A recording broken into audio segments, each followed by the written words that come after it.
네, 오늘 선거 하루 앞두고 특집 돌직구쇼 방송 준비해봤습니다. 특집답게 오늘의 초대 손님들 소개해드리겠습니다. 김영주 전 의원, 그리고 채널A 노은지 기자, 정성희 위원, 윤태곤 실장, 김병민 의원 모셨습니다. 어서 오십시오. 네, 어서 오십시오. 오늘 6분의, 저 포함이군요. 5분의 전문가 모시고 하루 앞으로 다가온 대선의 향방을 한번 가늠해 보겠습니다. 먼저 저희가 준비한 첫 번째 돌직구 신문을 지금 공개합니다. 최후의 한 표까지 막판 호소했던 대선 후보들, 오늘 자정을 기점으로 공식 선거 운동은 모두 종료됩니다. 12시 1분에 선거 운동하면 선거법 위반입니다. 자정까지는 끝을 내야 된다는 겁니다. 오늘 저희 돌직구쇼 생방송 중에 각 후보별로 마지막 최후의 최종 기자회견도 예견이 돼 있습니다. 잠시 후 생방송으로 연결해 드리겠고요. 각 후보별로 마지막 유세 장소를 선정하는데 심혈을 기울였다고 합니다. 이 유세 장소에도 복잡한 선거 전략이 담겨 있는 셈인데요. 각 후보들이 선택한 마지막 유세 장소 지금 공개합니다. 함께 보시죠. 대선 주요 후보들의 마지막 유세 장소를 저희가 지도에 그려봤습니다. 함께 보실까요? 먼저 문재인 후보입니다. 문재인 후보의 마지막 유세 장소는 바로 저희 채널A 사옥 신문이야기 돌직구쇼 오픈 스튜디오 앞입니다. 광화문 광장을 선택했습니다. 문 후보가 광화문 광장을 선택한 이유는 촛불 민심을 강조하기 위해서입니다. 정권 교체의 적임자는 나다. 이것을 강조하기 위해서 광화문을 선택했고요. 기호 2번 홍준표 후보는요. 그 옆에 대한문을 마지막 유세 장소로 선택을 했습니다.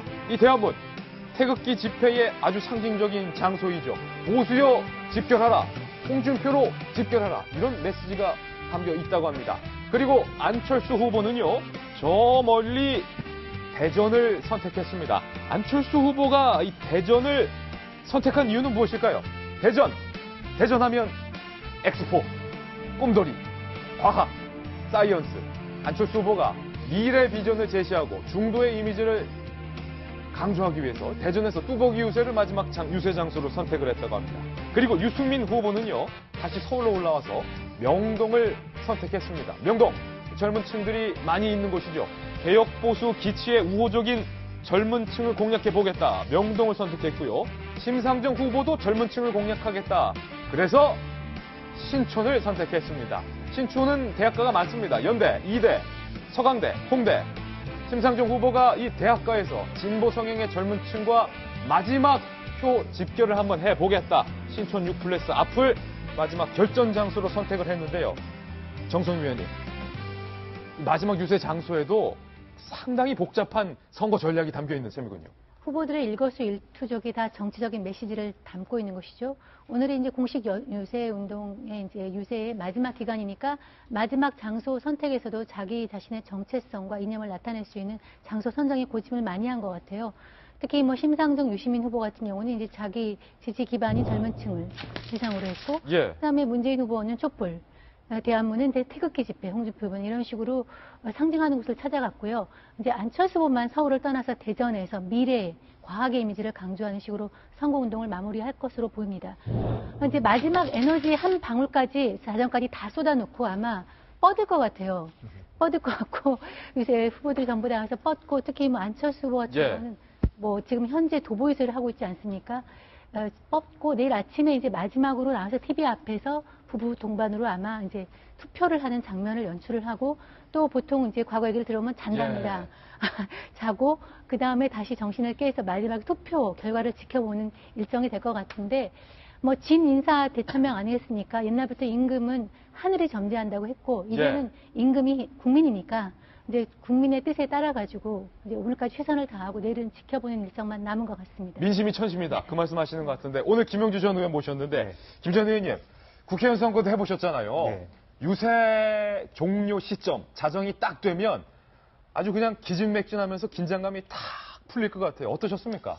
뭐 실제로 이제 그 긴장감이 풀리는 부분도 있지만 내심 이제 만나보면 내가 이겼구나, 졌구나 어느 정도 될 감을 느낍니다. 감이 온다. 유권자 손을 잡아봐도 손 속에서 손 이렇게 간지럽히는, 자기 지나가면 자기를 싫어하는 사람인지 무응납층인지 호응층이 보면서 자기가 이길 것 같은 후보들은 기쁨의 에너지가 남아있죠. 어. 그렇지만 왠지 이제 좀 수그러든다는 몸으로 느끼거든요. 예. 22일 동안 두세 번 변하는 민심을 각 후보들이 다 느끼게 됩니다. 그래서 아까 앵커께서 말씀하신 대로 자기의 목표에 자기가 어느 정도 도달한지를 가지고 행복한 잠을 잘 것인지, 예. 불면의 시간을 가질 것인지, 그리고 어쨌든 12시 지나면 뭐 지난 대선에도 마찬가지지만 지지자들이 계속 그렇게 거리 행진을 하지 않습니다. 그렇죠. 공식적인 선거운동은 끝나지만 마이크를 끄고 유세를 끝내면서 이렇게 지지자의 환호에 따라서 각자가 자기 분위기를 가지고 이제 편안한 밤으로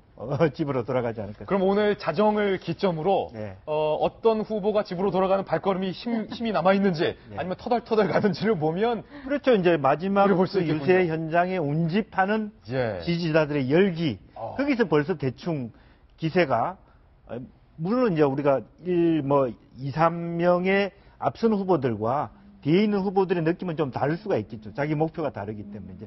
그렇지만 각자 목표한테의 성과를 가지고 아마 마무리를 지을 것 같습니다. 예, 뭐 출구조사 볼 필요도 없다. 집으로 돌아가는 발걸음만 네. 봐도 드러난다는 건데 마지막 주말을 보냈던 대선 후보들 과연 주말에 막판 민심을 잡기 위해서 호소했던 메시지는 무엇일까요? 마지막 주말의 메시지 저희가 취재해봤습니다. 들어보시죠.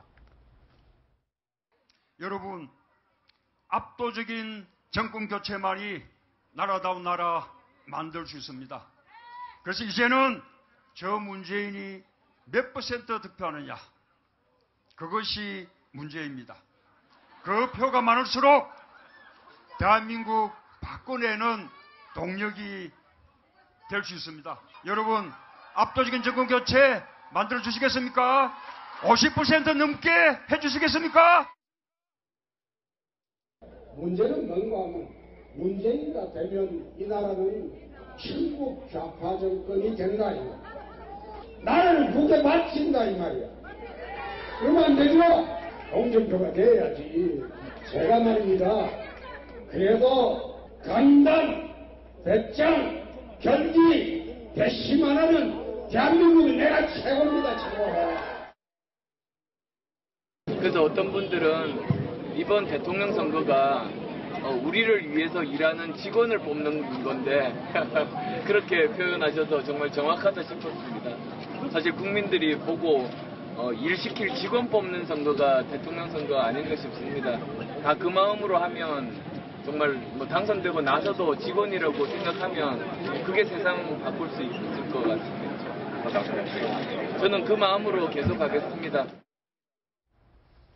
이게 선거 전 어떻게 보면 마지막 강조하는 메시지가 될 수도 있는데 시청자 여러분께서 보시기에 후보들이 그냥 쉽게 말한 게 아니다. 아마 시청자 여러분들도 느끼셨을 겁니다. 이 메시지에도 고도의 정치 전략이 담겨 있다는 관측이 나오고 있는데요. 한 후보씩 메시지 분석을 좀 해보겠습니다.